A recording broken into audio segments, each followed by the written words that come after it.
বন্ধুরা, একজন বেকার যুবকের কষ্ট কি 1500 টাকা দিয়ে মাপা যায়? আজকের দিনে পশ্চিমবঙ্গে অনেক এডুকেটেড ছেলে মেয়ে চাকরি পাচ্ছে না। এক্সাম দিচ্ছে, ফর্ম ফিল আপ করতেছে, কিন্তু চাকরি হচ্ছে না। তারপর সরকার থেকে বলা হচ্ছে যে প্রতি মাসে 1500 টাকা করে ভাতা দেওয়া হবে।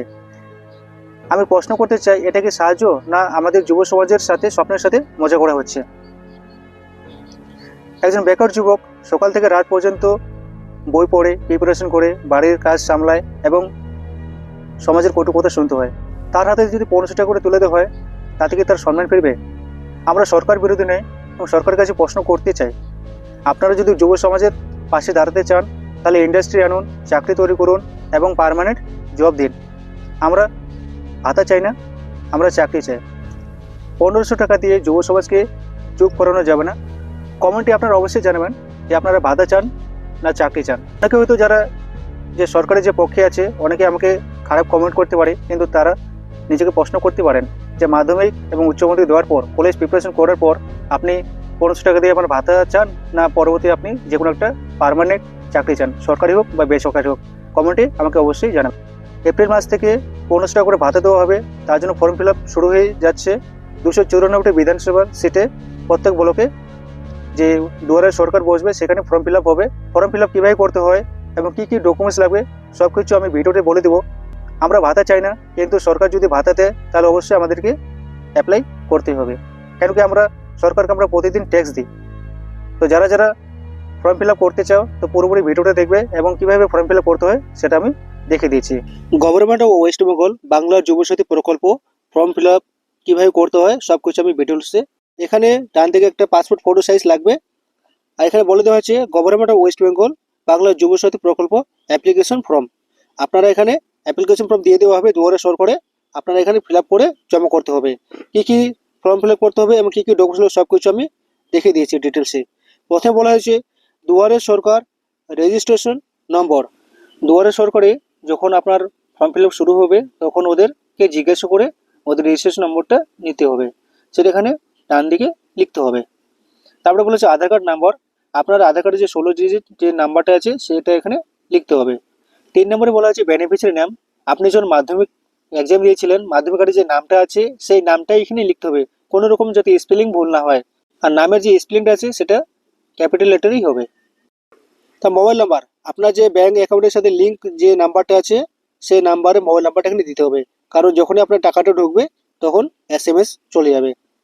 তারপরে হচ্ছে ইমেল আইডি। আপনার যদি ইমেল আইডি যদি থাকে তাহলে দিবেন, আর যদি না থাকে তাহলে দেওয়ার কোনো ম্যান্ডেটরি নেই। তারপরে জেনারেল, আপনি যদি পুরুষ হন তাহলে পুরুষই দিতে হবে, আর যদি মহিলা হন তাহলে মহিলা এখানে টিক চিহ্ন দিতে হবে, আর অন্যান্য যদি থাকে তাহলে অন্যান্য এখানে দিতে হবে।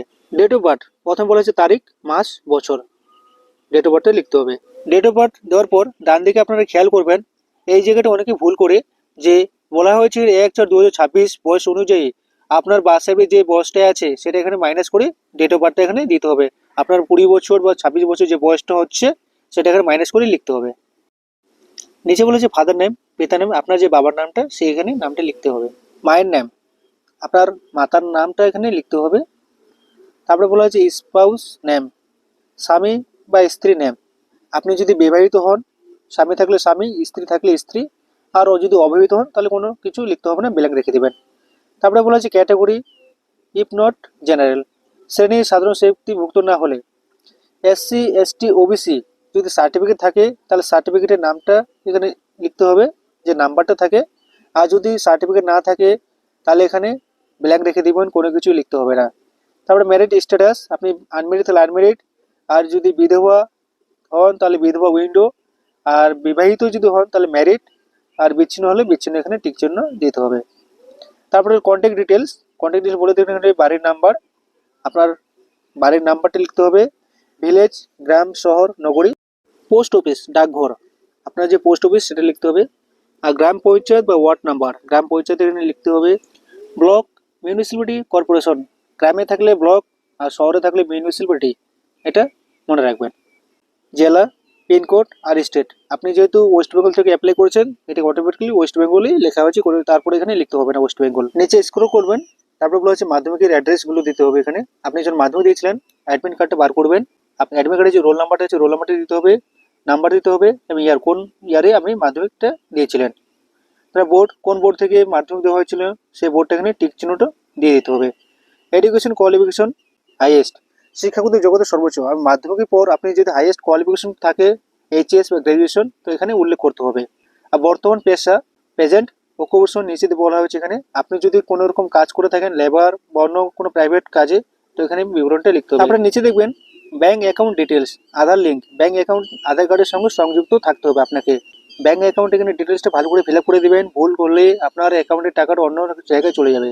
ব্যাংকের নাম, আপনার যে অ্যাকাউন্টের নাম্বার আছে কোন ব্যাংকের সেটা লিখতে হবে, ব্রাঞ্চের শাখা কোন ব্রাঞ্চের শাখা, ব্যাংক অ্যাকাউন্ট নম্বর আপনার অ্যাকাউন্টের নাম্বার লিখতে হবে।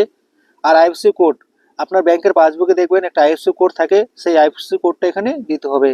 আর বলেই দেওয়া হয়েছে নিচে অন্য কোনো সরকারি সাহায্য পান কিনা রাজ্য পদন্ত শিক্ষক সুবিধা বৃত্তি ছাড়া, হ্যাঁ অথবা না টিক চিহ্ন দিয়ে দিবেন। আপনার যদি পেয়ে থাকেন তাহলে এখানে দিবেন, আর না থাকলে না করে দিবেন। আর যদি পান বিস্তারিত বিবরণটা এখানে লিখতে হবে। নিচে বলেছে যে ডকুমেন্টসগুলো লাগে সেটা এখানে বিবরণ দেওয়া হয়েছে। মাধ্যমিকের এখানে অ্যাডমিট কার্ড লাগবে, 1 নম্বরে বলা হয়েছে মাধ্যমিকের অ্যাডমিট কার্ড। 2 নম্বর বলা হয়েছে মাধ্যমিক সার্টিফিকেট, আপনার মাধ্যমিক রেজাল্টের একটা জেরক্স কপি দিতে হবে। 3 নম্বর বলা আছে কপি আধার কার্ড। 3 নম্বরের নিচে দেখবেন কপি আধার কার্ড দিতে হবে, আধার কার্ডের জেরক্স। 4 নম্বর বলেছে ভোটার কার্ড, আপনার যদি ভোটার কার্ড থাকে তাহলে ভোটার কার্ড জেরক্স দিতে হবে। আর যারা নতুন মাধ্যমিক দিয়েছিলেন ভোটার কার্ড নেই, তো ভোটার কার্ড লাগবে না। তারপরে বলা আছে 5 নম্বরে ফার্স্ট পেজ পাসবুক, আপনার যে ব্যাংক অ্যাকাউন্টের পাসবুকটা আছে, প্রথমে অ্যাকাউন্ট নাম্বার যে থাকে পাসবুকটা, সেই ফ্রন্ট পেজটাকে জেরক্স দিতে হবে। 6 নম্বরে বলা হচ্ছে এসসি ওবিসি যদি সার্টিফিকেট থাকলে তার সার্টিফিকেটটা এখানে দিয়ে দিতে হবে। সব কিছু ফিল আপ করে দেওয়ার পর একবার আমরা চেক করে নেবেন যে যুবসাথীর যে ফর্মটা আছে কোথাও কিছু ভুল হয়েছে কিনা। চেক করে নেওয়ার পর আপনারা লাস্ট পেজে একবার দেখে নেবেন, আপনার এখানে সিগনেচার করতে হবে। আর ডেট যেটা বলা আছে যত তারিখে এখানে জমা করবে সেই ডেটটা এখানে লিখতে হবে। এবং অ্যাকনোলেজমেন্ট দুয়ারে সরকার রেজিস্টার নাম্বার, এখানে নাম্বারটা নিয়ে দিতে হবে।